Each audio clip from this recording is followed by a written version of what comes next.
We're now moving into Server05, where we can actually do a kind of query where we get the user by ID and or the task. We weren't able to do that in 04. I just want to go back to, once again, we can see our client request, get task by ID, which is the app04 here. So if we just refresh, if we come back in here, do Control C and run dev4 just to add on, and if we refresh, open up this page, there we can see that we're running our query and we're getting back our object. Let's just refresh one more time, get rid of that, get task by ID. If we look at the code, we've seen this before, but in app04 we're passing in get task by ID and just displaying the data and running our get query task here to get the task by ID. This is how we can pass the variables in and any of the queries that we want. So if we come back in here, and one other thing in 4, we can see that an ID is serialized to string, because if we come back in here into app04, and when we run the query in 04, we can see here with the get task by ID, when we get past the ID as the arg, it is actually serialized into a string. It's just to show that the int, the ID structure, is really just a serialized string, whether it's integer or not. So coming back here, let's come out of this and go into 5.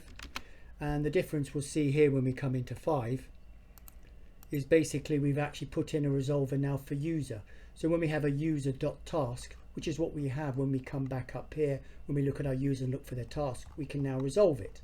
So if we come back down here, when we're doing a get user by ID, we can pass in our query variables. So if we look at that in the playground, we can see here we have our query variables. We're passing in the ID. We're using in basically a variable name here to pass in an ID. We pass it in, we get the name, email, and all the tasks associated with that user ID. So if we change this to 2 now, and we should see Ted. There we get Ted. Ted has tasks 3, 6, and 8. We come into tasks 3, 6, and 8 owned by user ID 2, and number 3, because user 2 is Ted. So in this one, we've seen that basically when we want to resolve things down the chain, we basically have to create resolvers for them. And as you see here, when we've gone into users and tasks, when we go to get user by ID, it's query.user by ID. Then it returns back, we want to get the user.tasks. This is how it goes down the chain to actually find out all that information.